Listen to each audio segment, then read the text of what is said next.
A very good morning to you all.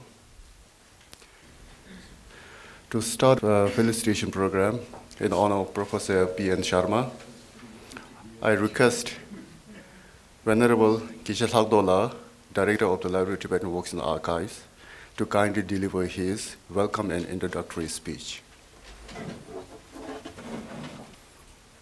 Honorable Professor Dr. Farkan Kamar, Vice Chancellor, Central University, and today's chief guest, Honorable Professor Samdhu Rinpoche, former Kalun Tima, and Executive Chairman of the Library of Tibetan Works and Archives Governing Body, respected Professor Sharma ji, other distinguished guests and staffs of the Library of Tibetan Works and Archives. It is my very great pleasure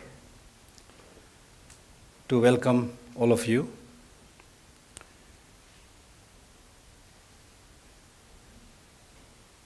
This felicitation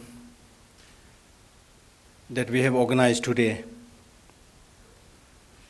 I consider it as one of the important events of the many activities of the Library of Tibetan Works and Archives.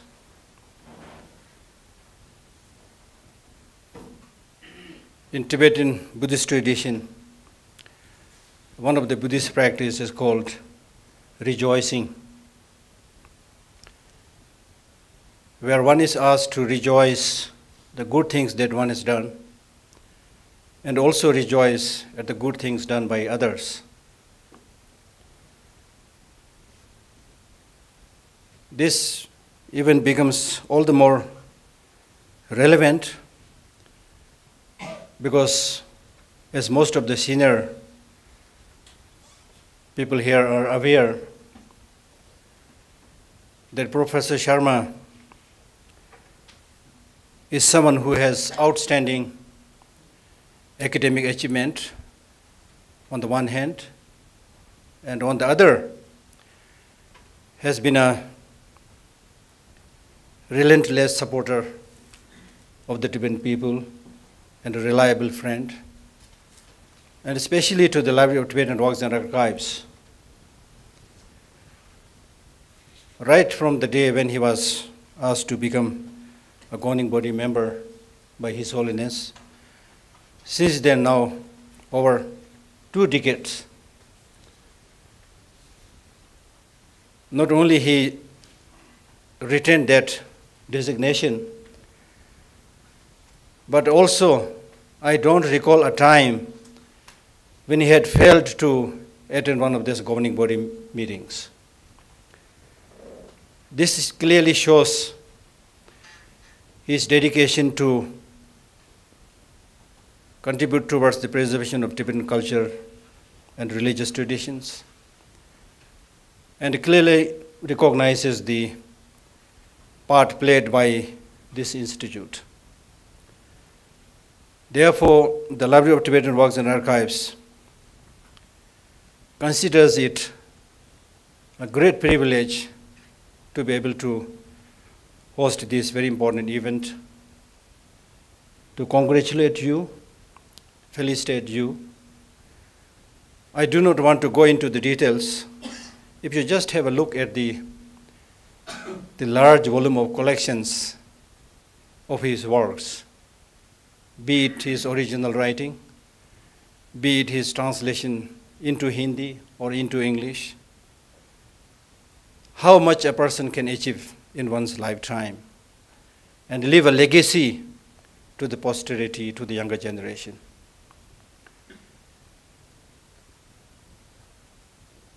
It is a well-known fact in today's world that the more and more we get distracted to the dictates of the senses and the temptations given by the material, so-called material resources and developments, the more and more we are getting distracted towards what is external. And we have now unfortunately reached a stage where people are almost forgetting their own existence and hardly know anything about themselves. People are very good in exploring the outer space, be it landing on the moon, whatever.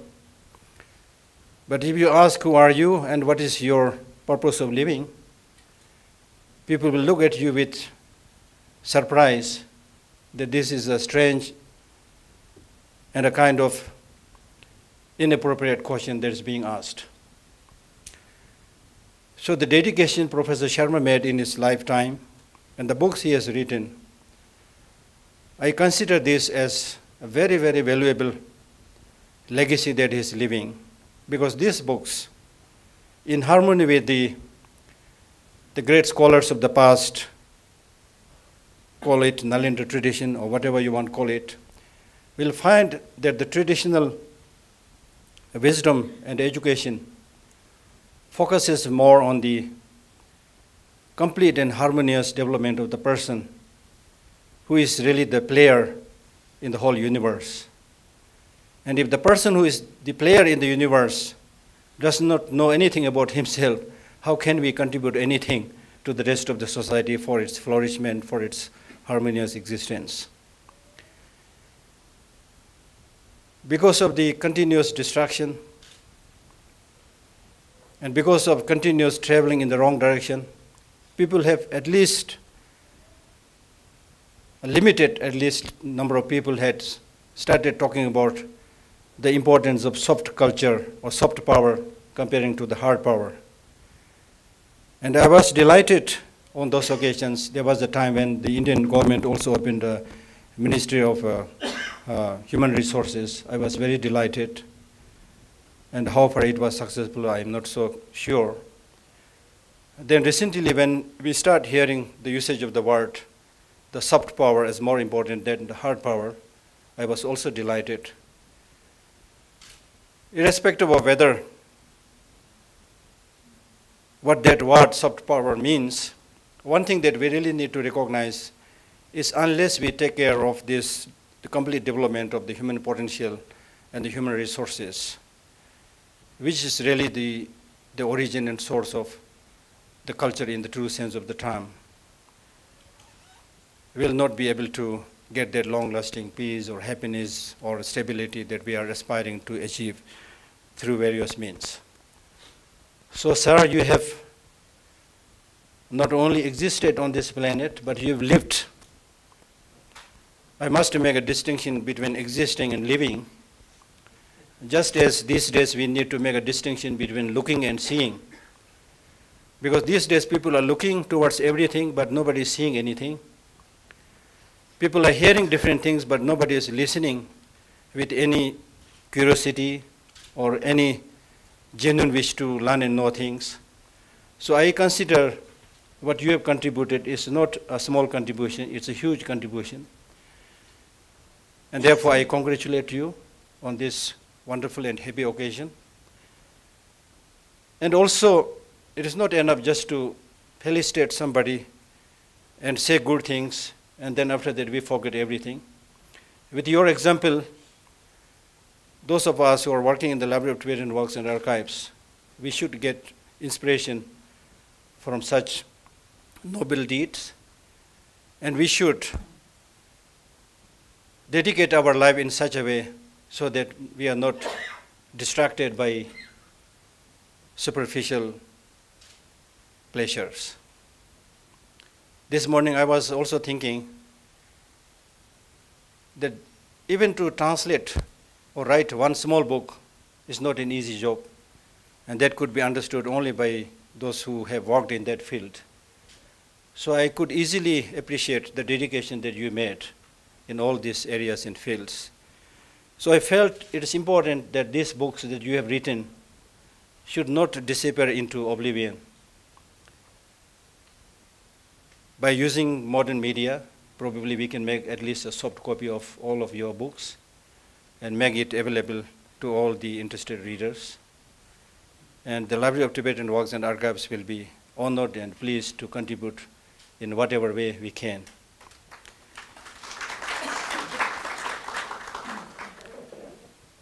So I once again welcome all of you for joining us in this very happy moment.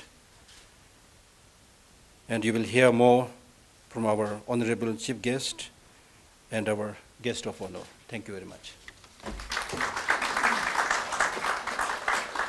Now may I request the guest of honor, Professor Samdara, former Khalun Chief or Prime Minister of CTA and the Executive Chairman of the LTWA Governing Body, to kindly say some words.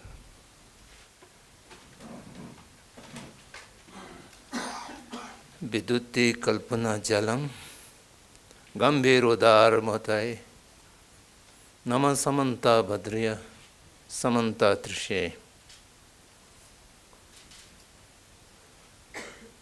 आज की मुख्य अतिथि केंद्रीय विश्वविद्यालय की कुलपति महोदय आचार्य परमानंद शर्मा, इस ग्रंथालय की निदेशक और सभी आदरणीय अतिथिगण एवं मित्रों, आज तिब्बत ग्रंथालय की ओर से आचार्य शर्मा जी का चिर अपेक्षित अभिनंदन करने के लिए हम लोग यहाँ पर एकत्रित हुए हैं। मैं शर्मा जी का आभारी हूँ कि आपने इसको स्वीकार किया। कई दिनों से मैं इस बात को सोच रहे थे, क्योंकि मैंने 3 दशक वाराणसी में बिताया है। वाराणसी न केवल एक प्राचीन सांस्कृतिक राजधानी रहे हैं, अपितु वहाँ पर शैक्षणिक संस्थाएं बहुत हैं और शैक्षणिक वातावरण अति उत्तम वहाँ रहते हैं। तो उस शैक्षणिक वातावरण में जो भी विद्वत मंडल, मनीषी या कोई विद्यार्थी थोड़ा सा अच्छा काम करते हैं तो उसका पहचान होता है, उसके लिए अभिनंदन होता है, उस पर चर्चा होता है। लेकिन धर्मशाला में शैक्षणिक वातावरण का बहुत कमी है। अगर शर्मा जी वाराणसी में हुआ होता, पता नहीं कितना बार अभिनंदन हो गए होंगे और हर आपकी ग्रंथ के ऊपर संगोष्ठी हुआ होगा, अभिनंदन हुए होंगे, आकाशवाणी में चर्चा हुआ होगा और अखबारों में छपा होगा, बहुत कुछ हुआ होगा। 60 के दशक में जब हम लोग प्रारंभ यहाँ आए थे तो हिमाचल में धर्मशाला एक अच्छा शैक्षणिक स्थान माना जाता था। यहाँ पर सरकारी महाविद्यालय थे और एक चंबा में थे, शिमला का अतिरिक्त, तो उस समय अच्छा माना जाता था। लेकिन आज यहाँ शैक्षणिक वातावरण का कुछ अभाव हमें खलता है। सौभाग्य से केंद्रीय विश्वविद्यालय यहाँ पर स्थापित हुआ है। ये एक नए धर्मशाला के लिए एक प्रकार से अत्यंत उपलब्धि हैं और इस विश्वविद्यालय के माध्यम से और हिमाचल विश्वविद्यालय की यहाँ पर एक परिसर है ही शुरू से ही, और यह तिब्बती ग्रंथालय भी एक अच्छा शोध के केंद्र के रूप में हैं। परंतु ये धर्मशाला में एक शैक्षणिक वातावरण को स्थापित करने में कुछ कठिनाई अनुभव हो रहा है। मुझे ऐसा लगता है भविष्य में केंद्रीय विश्वविद्यालय,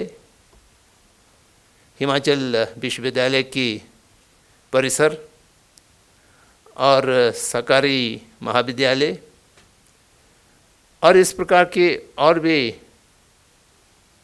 शोध संस्थाएं और गैर सरकारी संगठनें जो यहाँ पर हैं, उन सबको मिल कर के जो शैक्षणिक और लेखन के कार्य करने वाले हैं, उन लोगों को पहचान और उनके कार्य को लोगों की दृष्टि में लाने के कुछ विशेष कार्य करना समीचीन होगा, ऐसा मुझे लगता है। और शर्मा जी की आशीर्वाद से और आज की शुरुआत से हम आगे कुछ ऐसा कर सकेंगे। समय समय पर परिसंवाद हो, समय समय पर लोगों को अभिनंदन किया जाए, जिनका अच्छा कार्य हैं उनको पहचान दिया जाए। यही एक प्रमुख उद्देश्य था जो गिशिला से मेरे जब वार्तालाप हो रहे थे तो हम लोगों का ये विचार था। शर्मा जी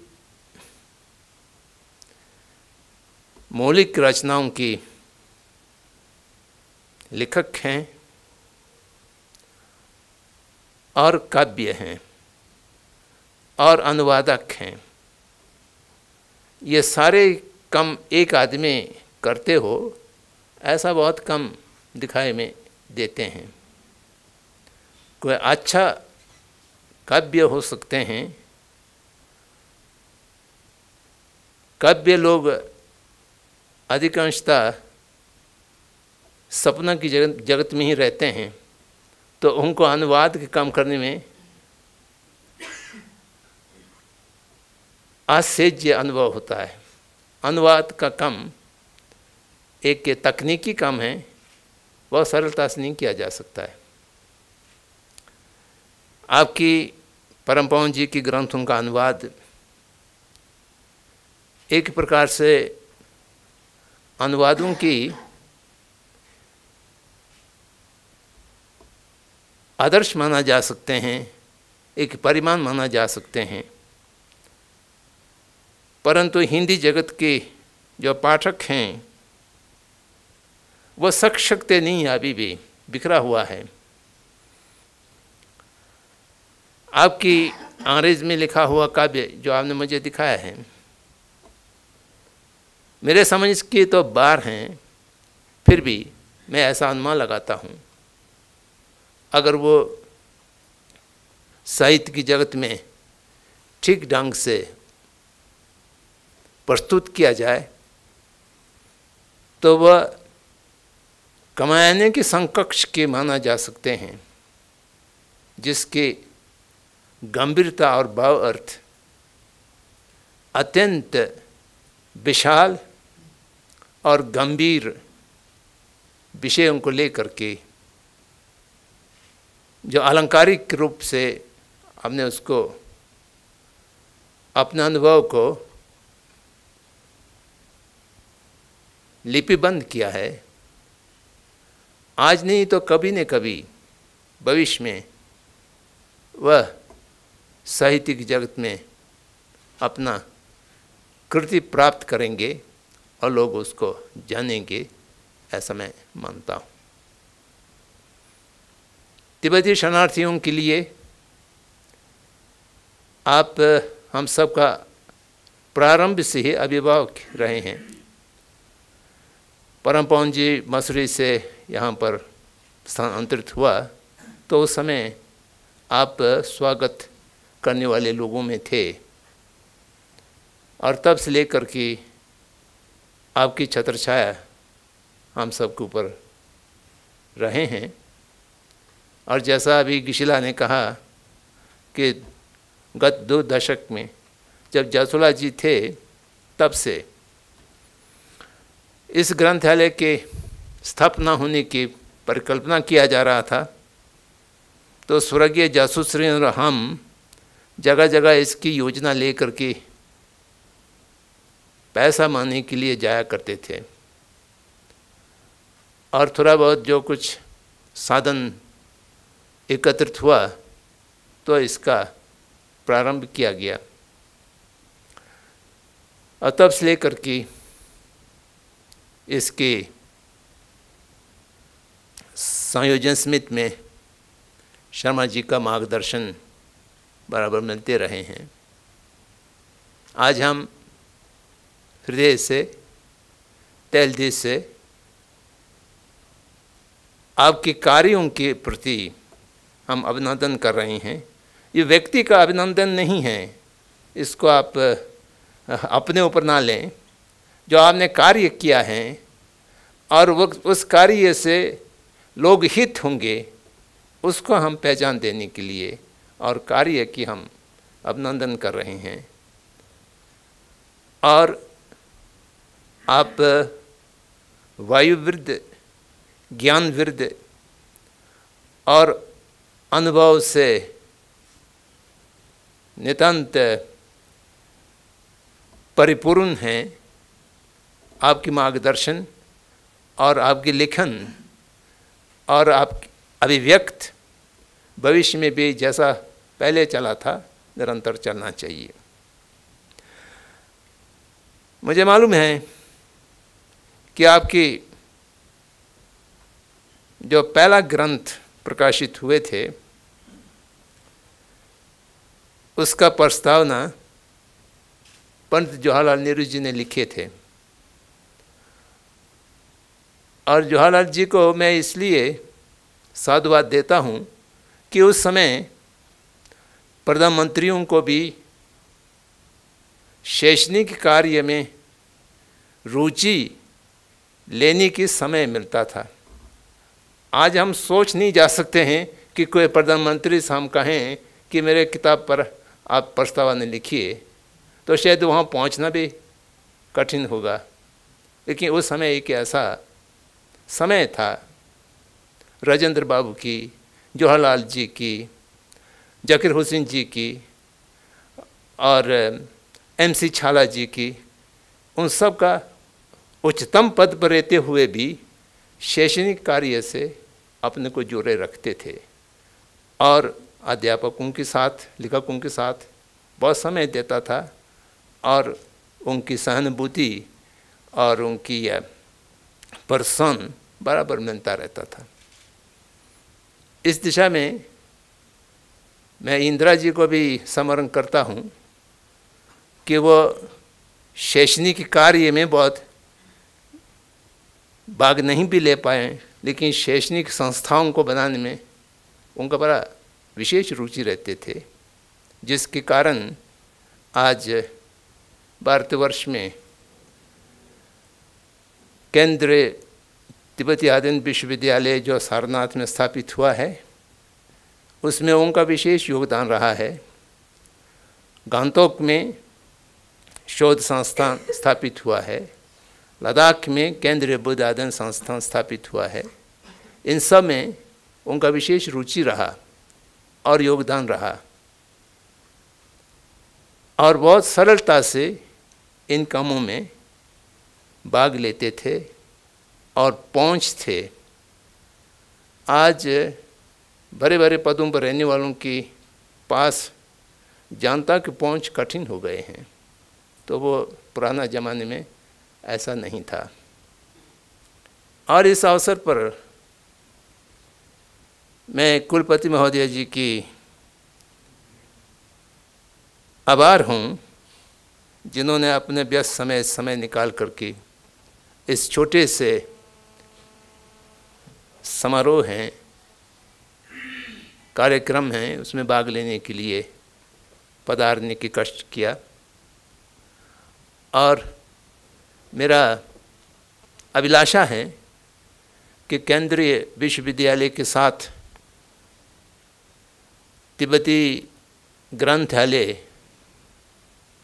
और अभिलेखागार का भविष्य में निकट संबंध हो और शोध के क्षेत्र में और शैक्षणिक क्षेत्र में परस्पर योगदान कर सकें, ऐसा भी मैं सोचता हूँ।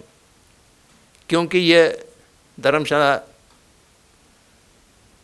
भारत की बड़े बड़े जनपदों की तुलना में बहुत बड़ा जनपद नहीं है, इसलिए शैक्षणिक संस्थाओं के बीच में संबंध रहना और परस्पर योगदान देना संभव होगा, और उसके लिए हम सबको प्रयासरत रहना चाहिए, ऐसा मैं मानता हूँ। ग्रंथालय के निदेशक महोदय, सचिव महोदय और सभी कार्यकर्ताओं को मैं साधुवाद देता हूँ कि आप लोगों ने बहुत अच्छी तरह से इस आयोजन को आयोजित किया और सब व्यवस्था ठीक रहा, सबको मैं साधुवाद देता हूँ। और जितना यहाँ पर अतिथि लोग पधारे हैं, I am sorry to say that the guests from Ukraine may not able to understand what I am talking about. I was talking about the achievements of the Professor Sharma and why we are making the felicitation. And in this occasion, it is very nice that you all could have taken part, and you shall carry a good memory back to your country.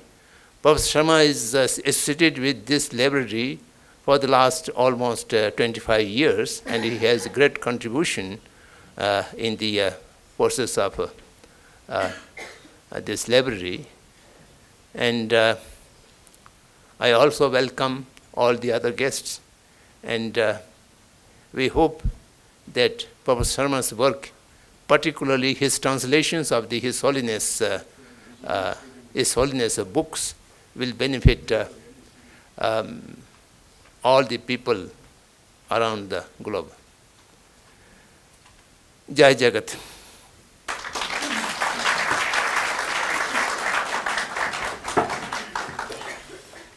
Thank you, Rinpoche.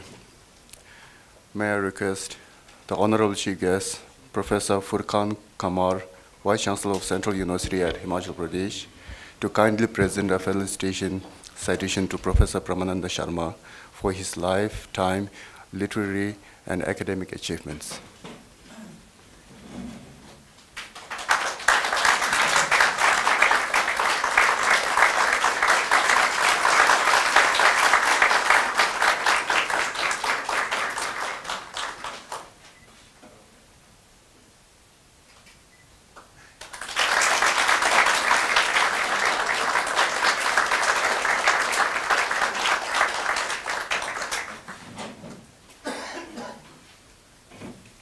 Thank you, sir. Now, may I request the guest of honor, Professor Sandra Rinpoche, to kindly release the latest work of Professor P.N. Sharma, that is Hindi translation of The Good Heart by His Holiness the Dalai Lama, and published by LTWA.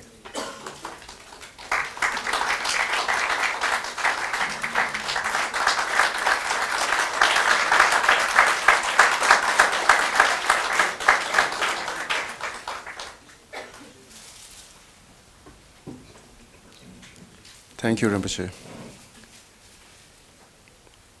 Now I request Professor P.N. Sharma to kindly share a few words of his thoughts.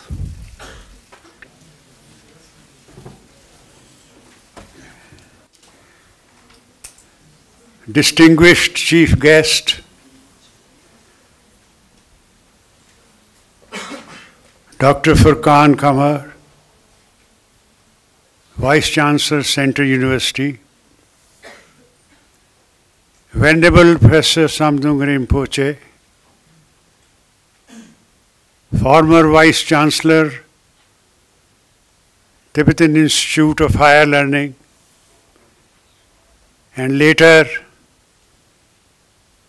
Prime Minister of the Tibetan government, other friends sitting opposite me, ladies and gentlemen. I am overwhelmed by the love and affection shown to me today, and I have a feeling of a little alienation from the rest of the people with whom I have been working, because I happen to be on one side and they are all on the other side. It has also humbled me. I am a publicity shy man, and I have been feeling very, very out of sorts to have imagined that a day would be there when people like Dr. Furkan Kamar,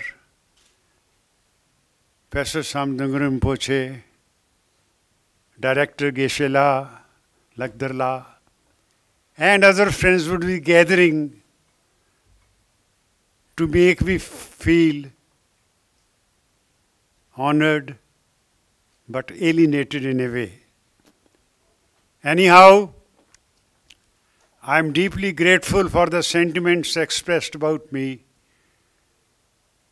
by the two learned speakers. Ladies and gentlemen, I have had a long career and I have enjoyed my life in spite of all the hardships I have encountered. I belonged to a very poor family of a teacher. In fact, we are a family of teachers. My father was a teacher.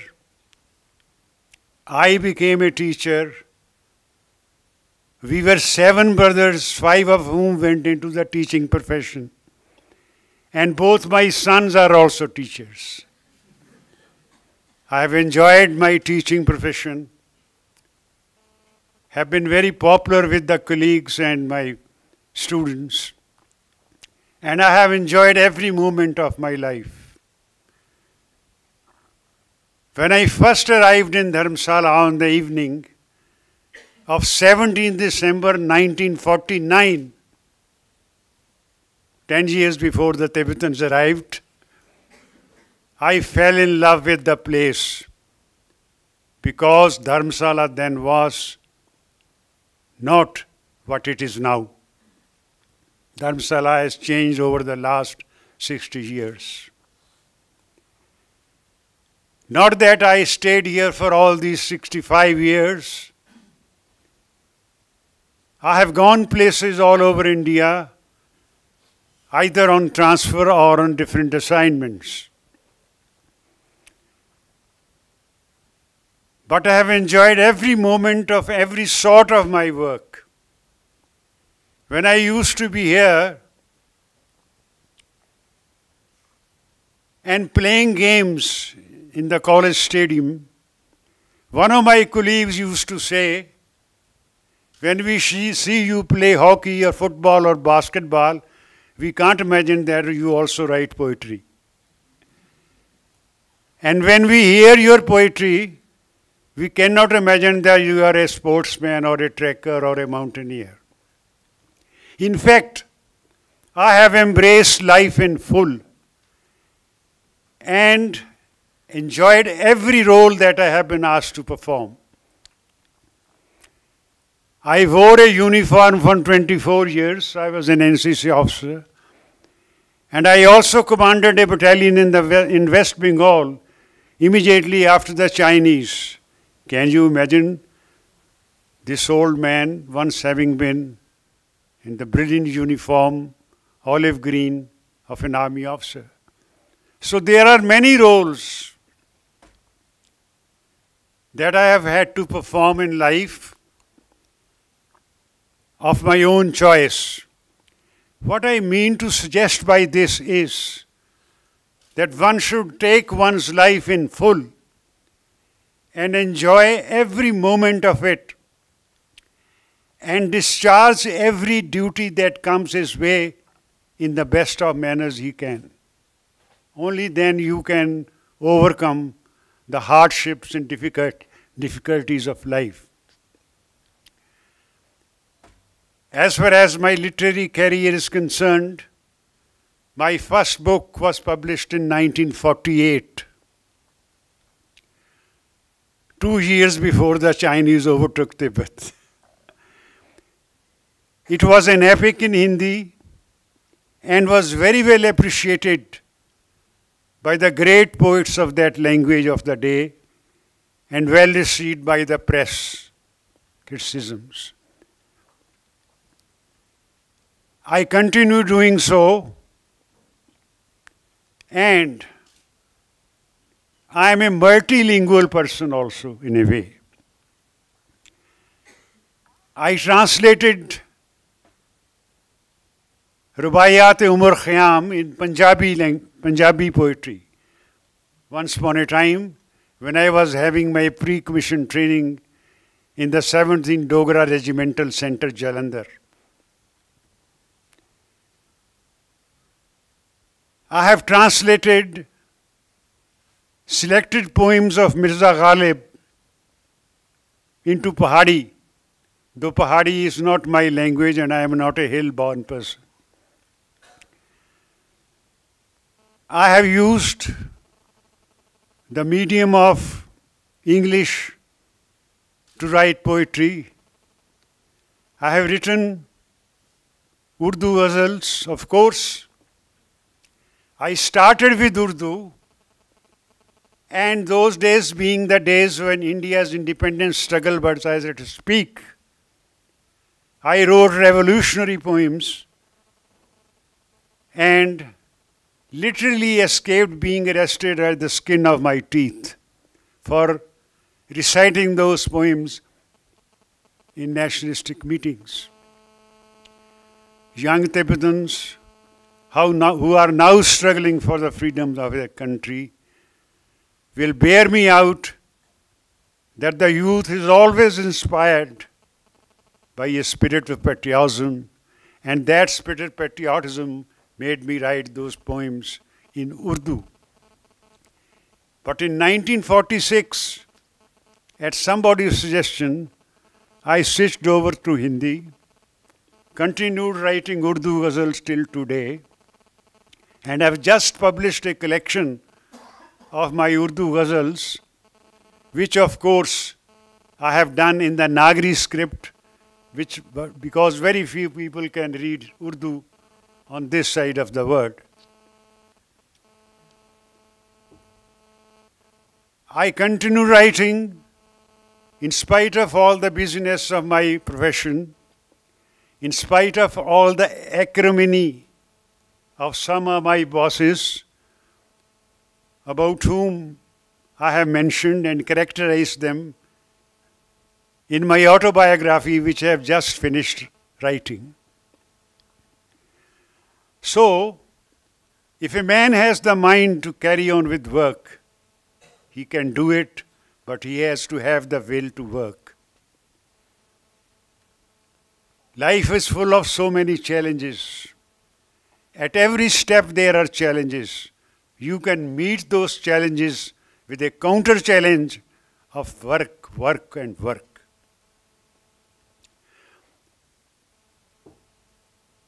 When I was last in Haryana and His Holiness arrived here, I don't know why I was always having the thought, look, the Dalai Lama is Dharamsala and I am away from Dharamsala. I had no knowledge about him or the Tibetans or anything.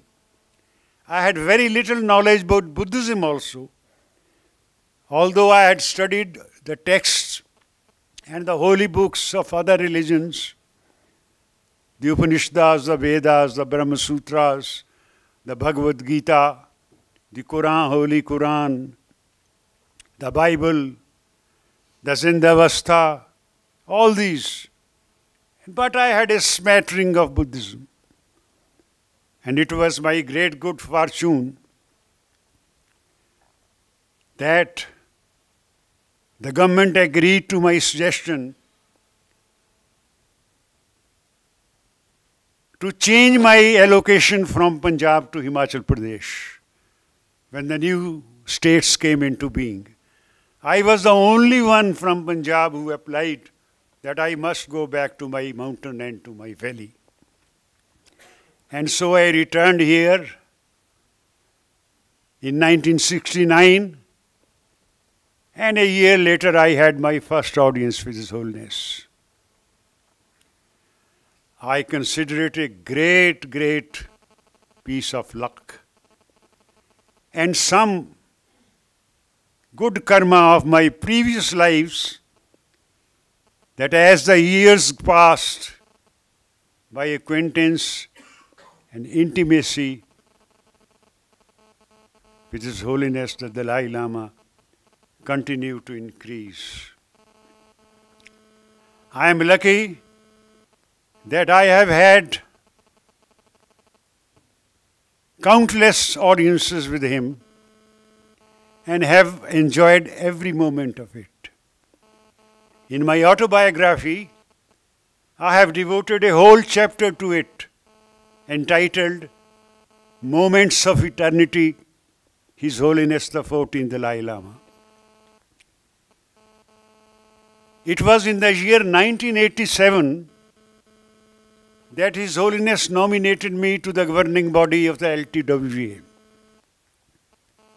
I don't know what came in his mind to pick me up from the 3 names for the 2 vacancies that existed on the governing body.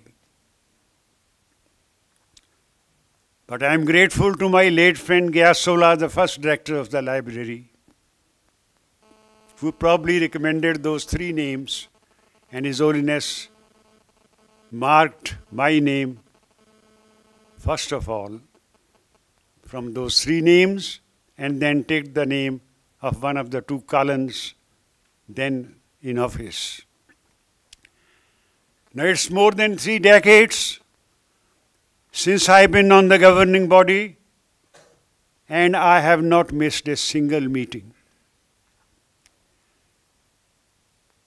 I'm happy and I feel lucky that my association with this great institution and the great Tibetan community, the Central Tibetan Administration, especially the departments of DIIR, since the time of Sonam Topgyala, Lodi Gyarila, has been very, very fruitful in putting me in touch with the great Tibetan community. And for all these 30 to 40 years, I have studied nothing but Buddhism, studied most of its texts published by the library or otherwise presented to me by friends. This has resulted in enriching my knowledge of Buddhism, of all the 4 schools of Buddhism. This has resulted in my doing a little that I could do towards the cause of Tibet. Ladies and gentlemen, I won't take much of your time. I am grateful to you that you have all come to attend this function. I am grateful to Professor Samdung Rinpoche, our venerable executive chairman of the LTWA, and a veritable guide for all of us to have provided this occasion for all of us to meet.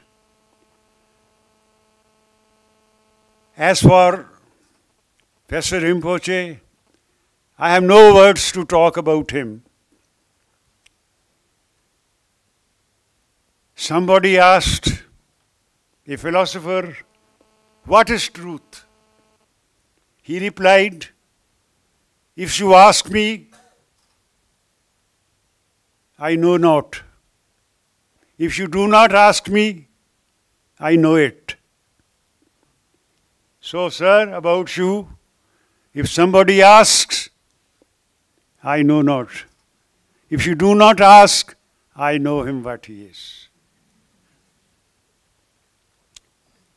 Dr. Furqan Qamar, our distinguished chief guest today, is a great scholar in his own right. And I had the first privilege of my acquaintance with him through my son, Dr. Lalit Sharma, who is also here, and who has been with him on some occasions for the visit of NAC teams to various colleges of India. And the last intimate acquaintance I had with him when His Holiness was invited as the chief guest for the first convocation of the Central University, and he was kind enough to send me an invitation also. We have in him a great scholar, and I am sure, in spite of the somersault the politicians have been taking over the location of the university will come to stay in Dharamsala, and he will be remembered as its father figure, as its first vice-chancellor, as a great scholar. Friends, I thank you again. I thank LTWA. I thank my friend Geshe Lagdarla and my secretary of the library, Nawang Jeshila, and all other friends who are present here for making me feel very big today. Thank you.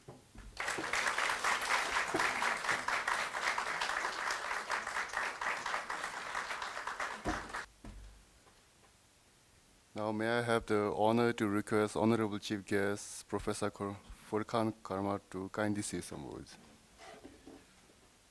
Respected Professor Sharma,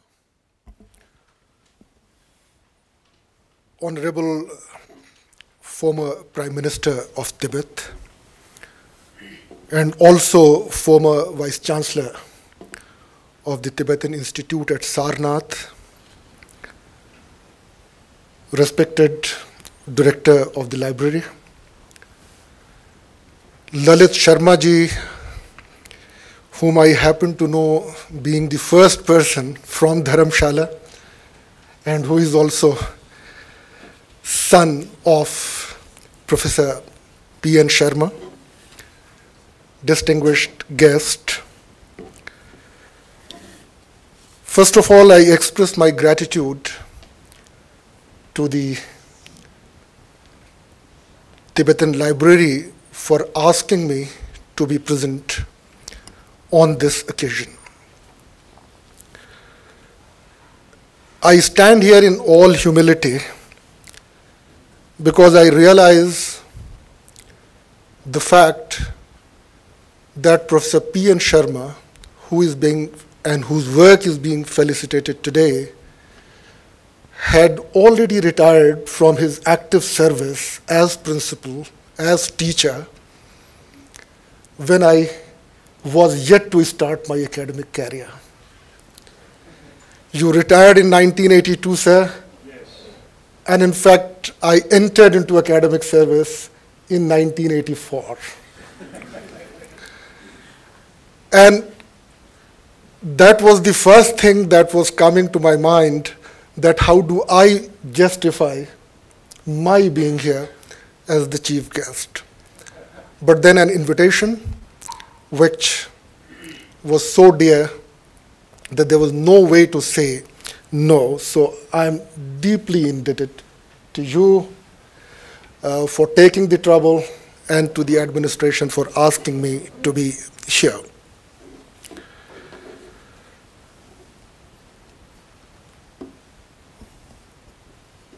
Professor Rinpoche has, in his brief speech,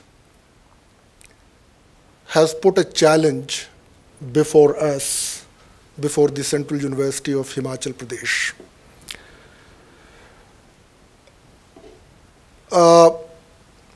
What is an educational institution?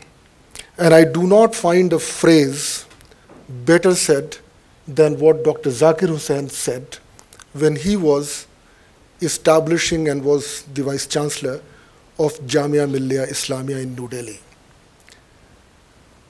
What he said was that whenever I lay foundation of any building in Jamia Millia Islamia, I shudder from inside, because to make institutions You need land, you need buildings, but what you need more is the passion.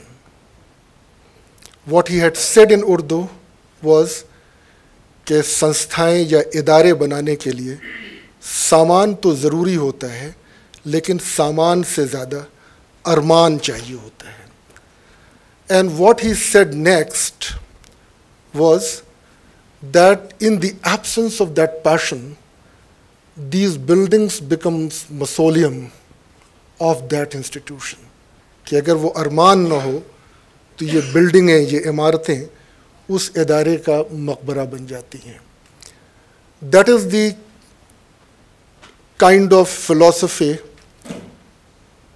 which we try to guide us in our efforts to develop these institutions.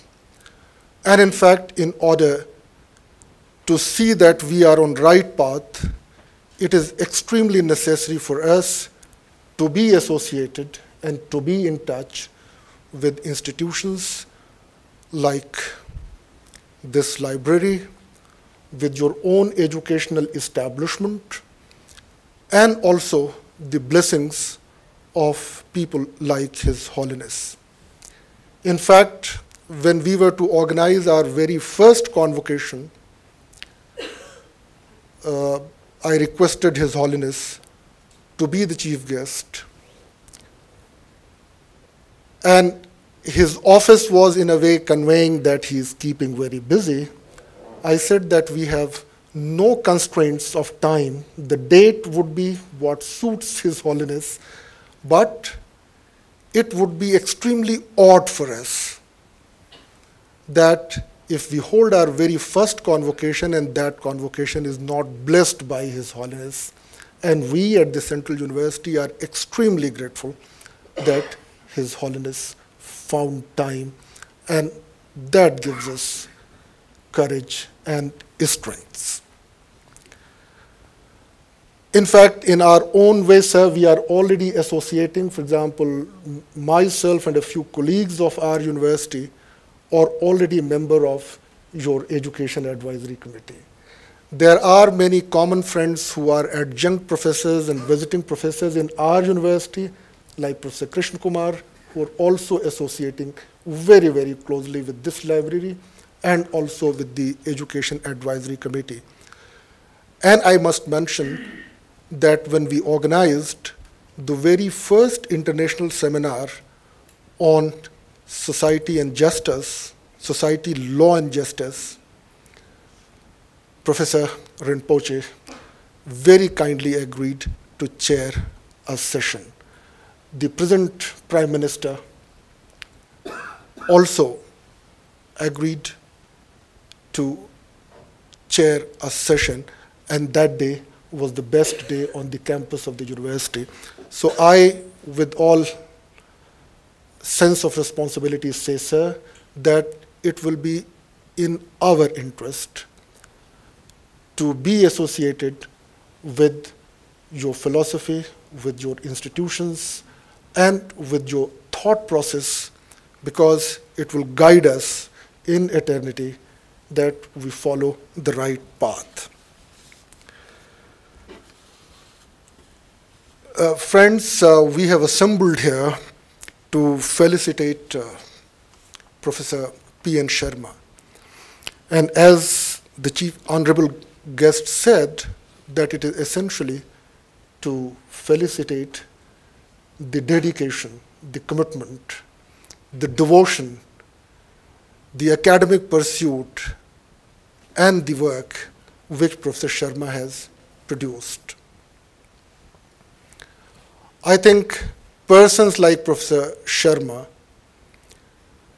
is a role model, or should be a role model, for those who are in teaching professions today.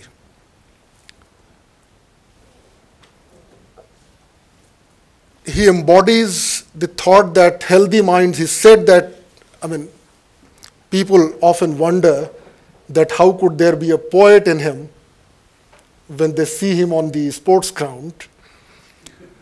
But then he embodies that healthy minds lives in a healthy body. I think this is the message.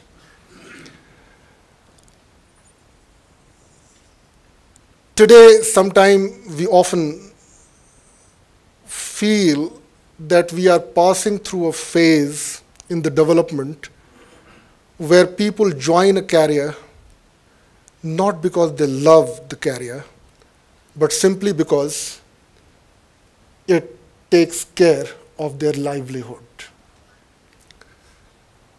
And if you join a career which only takes care of livelihood and your interest in that career is only for the sake of that livelihood, then you do not go, you cannot even think of going as far or nowhere closer to where Professor Sharma has left.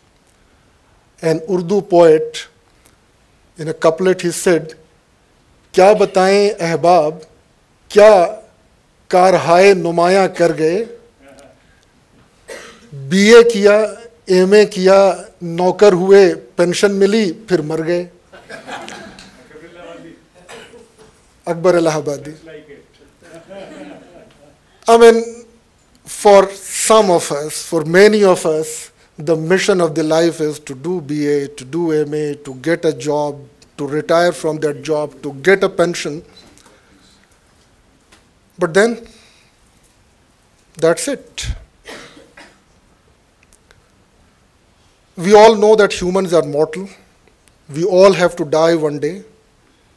But then, the humans have always been in pursuit of gaining immortality. All the alchemists have either been trying to make gold out of dust or trying to make ourselves immortal. But if you actually want to become immortal, you have to devote yourself, you have to dedicate yourself, because it is your work which makes you immortal. It is what you give to people which will be remembered for all time to come. So Professor Sharma belongs to that generation. And I wish that the present generation and the generation that would follow would have a learning lesson from his pursuit. He was modest when he was saying as to what all he has accomplished so far. You go through your CV, I mean, versatile personality, knows many languages, has worked in many languages, has written originally, has translated many works, and in fact, his personality today is also molded by what he has done all through his life. Besides all his academic accomplishment, it is the human quality which makes him so dear to us. दर्द दिल के वास्ते पैदा किया इंसान को, दर्द दिल के वास्ते पैदा किया इंसान को, वरना तात के लिए कुछ कम न थे कर्रो बयां. It is for the people that God has created all of us, so that they understand each one, they could show empathy, they could show. Otherwise, just for the sake of prayers, there were so many angels who would have been sufficient for the God. So the kind of human being that he is. So sir, I came here essentially to pay my regards. I know that I stand nowhere closer to your contribution or the contribution which Honorable Rinpoche has made, but I readily agreed to come here. It was, in a way, some people may say preposterous, because it was a way of learning from you, taking something from you to see that we are able to. Again, we are passing through a very, very peculiar time in India. Dharamshala is indeed a small place, but has been a culturally very rich place. This valley of Kangla has given shelter to artists when they did not have perhaps better place to go. This whole Kangla miniature arts, its patronization. But this country as a whole also has undergone and is also undergoing transformation. When we became independent, there were only a handful of higher educational institutions in the country. There were no more than 100,000 students going for higher education. Today in India, we have more than 700 universities, more than 36,000 colleges, and about 21 million students receiving higher education, about 1 million teachers teaching in these institutions. In fact, in terms of the number of institutions, we in India are first at the top of all countries in the world. For example, United States, all taken together, they have about 5,000 institutions. Compared to that, about 36,000 plus institutions here. US still has about 17 million students. We have about 21 million, so we have surpassed US. So in terms of institutions, in terms of the number of people coming for higher education, we have made remarkable progress. Another important thing that we can take to our credit is that in this expansion, there have been conscious efforts to make higher education inclusive. Because but for inclusion, but for taking all sections of the society together, the expansion would serve no purpose. So all these social groups, deprived section, gender, I mean, they have all been taken together. But still, in this aspect, we have to go somewhere. But the biggest challenge that we are facing today is the challenge of quality and excellence. Increasingly, we are being told that none of our universities are able to make it to the list of top 200 universities of the world.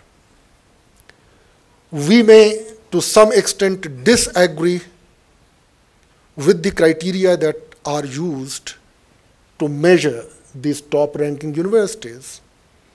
But then we cannot take solace just in the fact that those criteria are wrong. We will have to make conscious efforts to come into the international reckoning. And there, any efforts to make higher education of quality, of excellence, the land, the building, they do play a role, but then the biggest and the most important role is played by the teachers. It is the teachers, it is the students on the campus who make a university. It is the knowledge that is transacted, that is communicated, that is developed, that makes all the difference. And in fact, it is imperative that we have more and more teachers on our campuses like that of Professor Sharma. Without taking much of your time, I would like to conclude again by quoting from your favorite Urdu poet Ghalib, "Tum salamat raho hazar baras, ke har baras mein din ho 50,000." Our wish, and I think all audience are joining me, that may you live thousands years, and what kind of year? That each year should have 50,000 days. So thank you very much once again.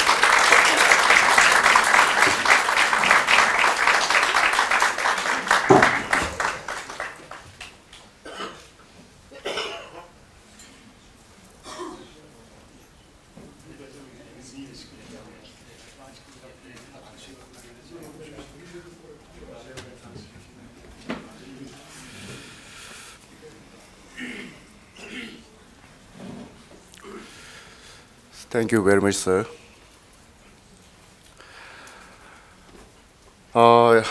It is my privilege to propose a word of thanks on this occasion. Honorable Chief Guest, Professor Furkan Kamar, Vice Chancellor of Central University at Himachal Pradesh, Guest of Honor, Professor Sandhu Rinpoche, former Khalden Thipa and Executive Chairman of this governing body of this library, respected Professor Sharma, distinguished guests, ladies and gentlemen. I, on behalf of this library and on my own behalf, extend a very hearty word of thanks to the honorable guests and distinguished ladies and gentlemen for gracing us with your kind presence. My sincere thanks to honorable chief guest, Professor Furkan Kamar, for not only gracing us on this occasion, but also consenting to our request to be the chief guest of this Felicitation program. I also would like to thank profoundly the guest of honor, Professor Sandhu Rinpoche, for carving out time from his busy schedule to participate in this event. Further, I'm also thankful to the heads of various offices and establishments here and other distinguished guests for taking time to join us to felicitate Professor Sharma on this occasion. Last but not the least, I would like to express my profound sense of thankfulness to all the staff members of LTWA and the people behind the scene for making this day an eventful one. Thank you very much.